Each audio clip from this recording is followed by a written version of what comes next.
Morning, everyone. This is Yajasi Pepe Park coming to you all the way live from the Afrikiko Resort in beautiful Ghana, West Africa. And I have with me my sister, Dancing Lion, who's also instrumental in getting us worked up in the mornings. Dancing Lion, tell us a little bit about yourself. Greetings and salutations, Akwaba from Ghana, West Africa.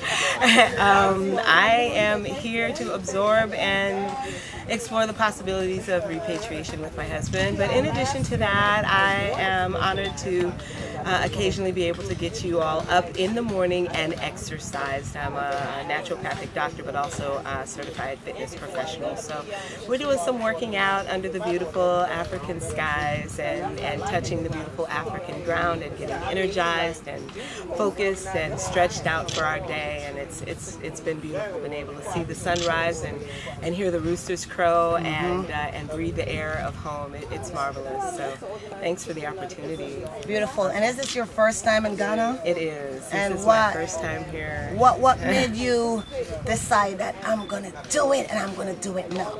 I was called. I was mandated. I was conscripted into service. It had to happen. I mean, it was one thing after the other that told my soul that it was not only due but past due. So we did what we had to do, schemed up for about a year to get here. But it's absolutely worth it, people. You need to know that. You know, don't say you can't afford it. Ask yourself, how can you make it happen for yourself? It's really worth it. It's worth every piece of sweat that I slung there in the U.S. to be able to come home. It was worth it, so come home.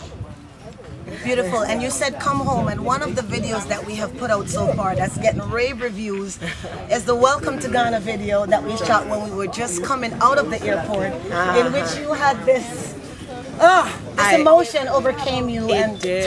Can you walk us through what happened? Do you remember? It snatched me up. I do. I remember vividly. I walked out of the airport and I took a deep breath and I looked around like, okay, I'm a tourist and I'm somewhere I've never been before, and I want to look around and see what this new foreign place was. And I looked and I looked and I looked, and as I looked, I realized that this place was familiar to me, that I knew this place. I knew this place. Every fiber of my being relaxed as if I had come somewhere that I knew very, very well. So it was the exact opposite of what I was expecting. I was expecting to be a foreign tourist, and I wasn't. That's not what happened. The air embraced me, trees greeted me, and I knew this place. And I thank you so much for just sharing that with me and being there with me for that, because it washed over me, and that's the last thing I expected to happen. But it felt so good to come up and out. It was like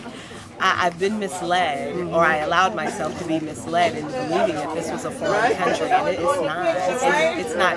Everything that I was called weird for at home is stuff that everybody here does. I'm like, I get it, honest. I really, really do. Like, they couldn't stop it, and what's beautiful is that there's just a raise in consciousness. You're comfortable in your own skin. That's all I can really say. And if you don't know, now you know. And if you don't know, now you know. And if you want to know, this is where you go. Africa for the Africans.org. Keep it. Peace.